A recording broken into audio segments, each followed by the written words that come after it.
السلام عليكم ورحمة الله تعالى وبركاته الإخوة والأخوات، إن شاء الله تكونوا في أحسن الأحوال وتكون هاد القصص اللي كنحط لكم كتعجبكم وكتستافدوا منها. القصة ديالنا اليوم هي من نوع آخر وكيف العادة حقيقية. القصة اليوم نتاع الأخت كريمة.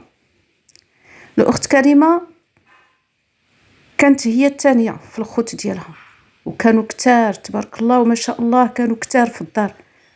امها ولدات بزاف، تقريبا كانوا 13 الواحد في الدار، وكانت المعيشه حاره وصعيبه على الوالدين ديالها.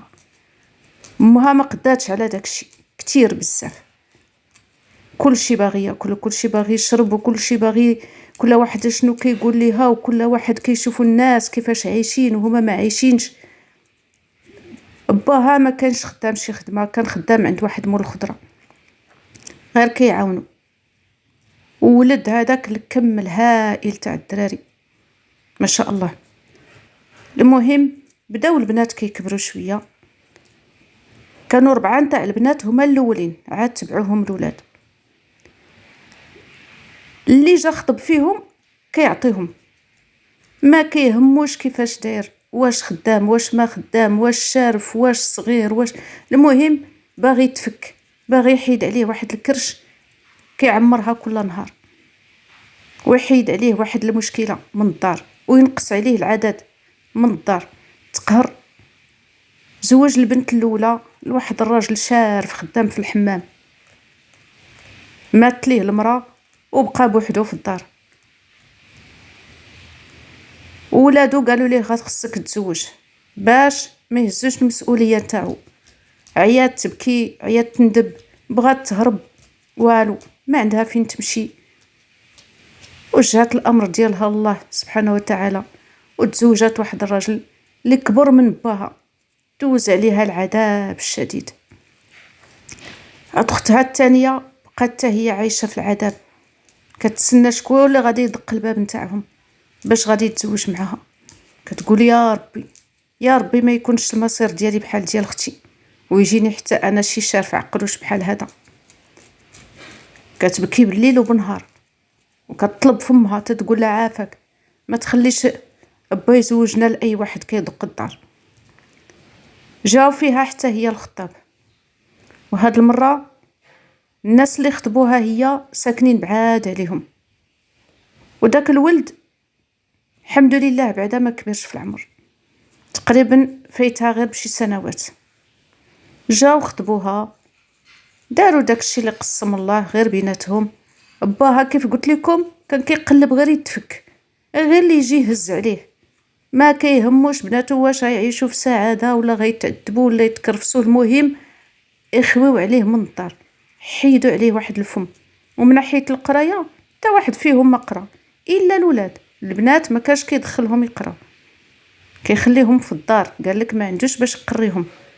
الولاد اللي دخلوا يقراو. المهم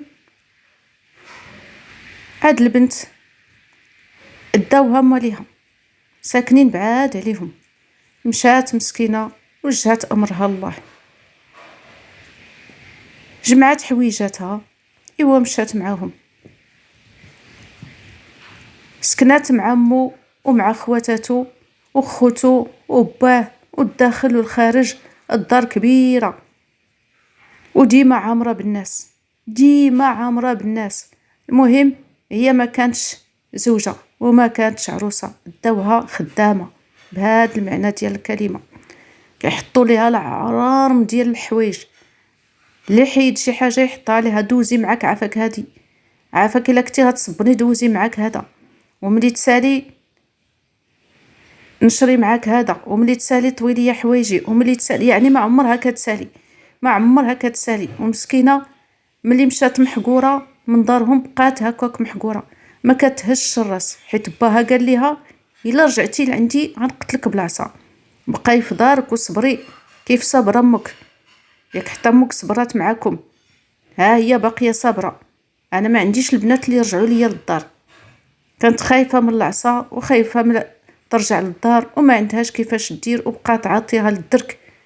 وما رحموهاش هادوك الناس، والو ما رحموهاش، ما رحموا لا الصغر ديالها ولا النية ديالها ولا حتى شي حاجة، ولا تقاو فيها وجه الله والو. الشغل الشغل الشغل بالنهار وبالليل. عندهم 2 ديال الطبقات وقوة البيوت، وديما الدار عامرة داخل والخارج. حتى هما ماشي شي ناس ما عندهم رزق، كانوا متوسطين، ولكن عندهم الناس بزاف فاميلة، شي داخل شي خارج. كانت مسكينة كتنوضها مو مع 6 نتاع الصباح باش تعجن، قال لك باش ياكلوا الخبز سخون مع الفطور. كتعجن مسكينة العرام ديال الخبز وتغسل دوك الماعن تاع الفطور وتبدا في الغدا. مو تسارحات صافي دارت رجل على رجل، جات الخدامة اللي غادي تهنيها من كل شيء، هي غير جالسة وتعطي في الأوامر. إلا قضاتها كتنقي ديك الخضرة نتاع الغدا وهي جالسة في بلاصتها، ما تنوضش من بلاصتها. جاب ليها الله واحد السيدة اللي كطير وما كاين غير هي لالا واخا لالا هي لالا، كتهش الراس مسكينة، وهي عطيها ليها الخدمة. حملات مسكينة أول مرة غادي تحمل وفرحات، قالت بعدا غيكون عندي شي وليد ولا بنية ملي كبروا يحنوا فيا، ولكن ما رحموهاش واخا حملات. نفس الشغل ونفس داكشي اللي كديرو باقي كديرو، حتى طاح ليها بنادم مسكينة وتعذبات، ما بغاوش يديوها عند الطبيب. مسكينة كتحس بالوجع، كتقطع وكتموت وتبكي، كتقول لهم راني كنموت مسكينة. والفيضان تاع الدمايات مسكينة والو. بقات كتطلب في راجلها عاد باش داها عند الطبيب، قال ليه راه داكشي اللي في كرشها راه طاح، راه ما خصهاش تبقى تجهد راسها بالشغل وبالطلوع ونزول في الدروج. المهم طيحوا لي هذاك الشيء اللي في كرشها اللي بقى. جات للدار نعسات غير داك النهار الاول، هي جايه مو النهار الثاني كتدق عليها في البيت، نوضي تقعدي من تما، بركه من الفشوش نتاع البنات نتاع اليوم، نوضي جمعي راسك، نوضي تعجني طيبي، راه ما جبناكش تنعسي هنايا، راه حنا ولدنا الغرق تاع الدراري عمرنا ما نعسنا. المهم ديك الهضره نتاع العكوزات المسمومات هي اللي كتسمع بالصباح وفي العشيه، هذاك هو القدر ديالها، كتصرفو وكدوزو. هذاك الشيء اللي كتب عليها من نهار تزادت وهي في العذاب وفي التماره، حيت الوالدين ديالها ما كانش فحالهم وما عندهمش العقل، بقاو غير كيولدوا بالعقل، وما ما عندهم لا مصروف لا والو لا فلوس، وبداو كيلصقوا في بناتهم المنواله. انسان الا ما عندوش العقل ما خصوش يولد. راه كاين في واحد الدوله في البرازيل كيديروا ليهم التيست، كيشوفوهم واش صالحين. لا ماشي في البرازيل، عفوا في اندونيسيا. اندونيسيا راه كيديروا ليهم واحد التيست، كيديروا لهم الخبره واش قادرين يولدوا ولا لا، واش قادين عليهم ولا لا. الا ما قادينش عليهم ما كيخليوهمش يولدوا. وحتى في الزواج كيشوفوهم واش صالحين للزواج ولا لا، واش قاد يتحمل المسؤوليه هذاك الرجل ولا لا. الا ما قادش ما كيزوجوهمش. ولكن هاد البنت تكرفسات وتعذبات وشافت الويل الكحل.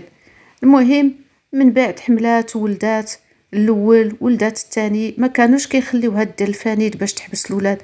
هي ما بغاتش تعاود هذيك القصه نتاع امها وداكشي اللي داز عليها في الصغر، ولكن هما ما خلاوهاش. الخروج ما كاينش، عمرها ما خرجت الا كانت في واحد الحاله خطيره بزاف، كيديوها للطبيب صافي وكيشعوها. حتى من الغسيل الحمام كتغسل في الدار، حتى من السوق ما توصلوش، هما كيجيبوا ليها اللي بغاو وتلبس اللي بغاو، ما عندهاش الحق تمشي تختار الحوايج نتاعها اللي بغات ولا بيجامه ديالها ولا، هما اللي غادي يجيبوا ليها داك الشيء اللي بغاو وغادي تلبسو بزز منها. يعني بحال تدفنات وهي حيه. الحاجه الوحيده اللي كانت كتفرحها هو دوك الوليدات نتاعها، كتشوفهم قدامها كتكبر فيهم، ولكن ما خلاوهاش حتى هي دير مانع الحمل باش تحبس حتى هي من الاولاد. ولدات تبارك الله 5 وباقي صغيره. الصحه نتاعها مشات ليها وتهلكات، كتولد وكتنوض دير الشغل وتشقى على هادوك اللي في الدار وعلى ولادها. الصحه نتاعها مشات، ما كاين لا فيتامينات لا طبيب لا تدواز لا تحاليل والو والو، ما كاين حتى شي حاجه. واحد النهار الصباح ناضت كتدور بها البيت، ما قدراتش توقف على رجلين ديالها، ما عرفات باش تبلات، كتوقف وكتعاود تطيح. جات عجوزتها شافتها تعطلات، جات باش تقول لها نوضي ديري الشغل، لقاتها طايحه في الارض غايبه ما عقلاش على راسها. عيطات على ولدها، قالت لي اجي راه مراتك ما عرفتها شنو بها. جا كيجري داوها للسبيطار، قال لهم الطبيب خصها التحاليل، غادي تبقى عندنا هنا خصها التحاليل حتى نعرفوا اشنو عندها. ملي دارت التحاليل لقات يا ربي السلامه عندها سرطان مسكينه في المصارن ديالها، وبطا عندها حيت كانت شحال كانت كتقول لهم راه كرشي كضرني، كيقولوا لها راه غير بالولاده ملي كتولدي راه عادي، ولدتي ولاده مورا ولاده راه كرشك تبقى تضرك، بقاي حزميها بالزيف. داكشي اللي كانت كدير، كتحزم كرشها مسكينه وظهرها بالزيف وتحزم راسها وتنوض للشغل كدردق مسكينه. قال لهم الطبيب راه عندها سرطان تاع المصارن، خاصها تبدا العلاج نتاعها، خاصها تبدا تدير الحصص وخصها علاج طويل. الراجل ديالها ما حملش ديك الهضره، امو قالت ليه هادي راه غادي تخسرك اللي قدام كل اللي موراك وغدير لينا العذاب، سير ديها حطها في دار باها. سمعات هي هذيك الهضره بقات كتبكي، قالت ليه واش ملي كنت كندك دردك وكنجري ونجاري ونطيب ونصبون وما خليت ما درت طيحت عليكم صحتي كنت زوينه، دابا ملي مرضت تلوحوني في دار با. قال لها ما عندي ما ندير لك، الوالده ما بغاتش، غتبقاي شاده لينا تما داك البيت وانايا ما مساليش خدام، الوالده ما غاديش تقدر تقابلك، سيره بنت الناس عند باك ودي معاك ولادك، داكشي اللي خرجت ليا المحكمه راه غادي نعطيه لك. وفعلا داكشي اللي داروا ليها. ملي مرضات داوها لاحوها في دار باها، عيا باها يرغب وعيا يزاوق وعيا يقول لهم اودي راه ما عندي ما نصرف عليها والو، ما رحموهاش، داها لدار باها بالولاد ديالها وما عندهاش حتى مصاريف باش تدعيهم ودير المحامي وتتبع في المحكمه، والصحه ديالها ما مساعدهاش باش غادي تمشي توقف في المحاكم وتسنى النوبه والدخول وتدعي الراجل على النفقه وعلى على داكشي اللي كتسال. المهم داكشي اللي خرجت ليها المحكمه صافي شداتو. واحد اختها كانت باقا تما في الدار ما تزوجاتش، هي اللي لقات فيها الرحمه ولقات فيها الشفقه، خرجات لواحد لوزين كتخدم، داكشي اللي صورته كتعطيه ليها باش كدوز وباش تشري الدواء ديالها ودير الاشعه ديالها وباش توكل وليداتها. الخير لقاتو في هذيك اختها، والحمد لله انه ما جات حتى شي واحد يتزوج معها، كانت باقيه تما في دار باها، هي اللي نفعتها وهي اللي هزتها وهي اللي شفقات عليها. الحمد لله دايما ربي كيدير الانسان واحد الباب وواحد المخرج كيشوف منه الضوء، والحمد لله راها باقي متبعه العلاج ديالها وباقي متبعه الدواء ديالها وبدات كتحسن شويه بشويه، وكتقول ان شاء الله ملي غادي تكسب الصحه ديالها غادي تخرج تخدم على وليداتها وتكبرهم وتهزهم بسنانها. هذه هي القصه ديال الاخت ديالنا ديال اليوم، مؤلمه وخايبه بزاف، وكتبين بان كاين شي ناس راه ما خصش انسان يدير فيهم الثقه، وحتى هي فرطات ما كانش عليها تبقى دير داك الشغل كتير هكا اكثر من الطاقه ديالها، دير شويه ودير الخاطر شويه ليها وشويه لعجوزتها وشويه لراجلها، ماشي تبقى بحال هكا كاع عطات الجهد ديالها والصحه ديالها مع شي ناس اللي ما كيستحقوش وما كيستاهلوش. من نهار الاول راه كيبان العربون وكيبان البرهان، ومن هاد القصه هذه نتاع اليوم راه فيها بزاف نتاع العبار وبزاف ديال الحكام. انسان الا ما عندوش الجهد باش يربي الولاد يدير واحد ولا جوج، ما يبقاش غير ولاد ولاد ولاد في الاخر يبدا كيعطيهم للناس يتكرفسوا عليهم ويهلكوهم في الصحه نتاعهم، راه هذا الشيء فيه غير الذنوب. وحتى المراه ملي تزوج وتلقى ناس بحال هكا بغاو غير بروفيتيو فيها ويطيحوا ليها الصحه ديالها، اضرب وتقيس شويه هكا وشويه هكا، ما تعطيش كاع الجهد ديالها.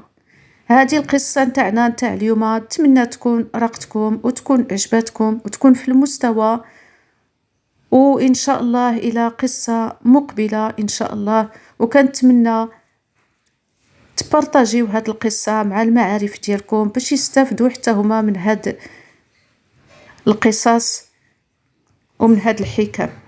في أمان الله، والسلام عليكم ورحمة الله تعالى وبركاته.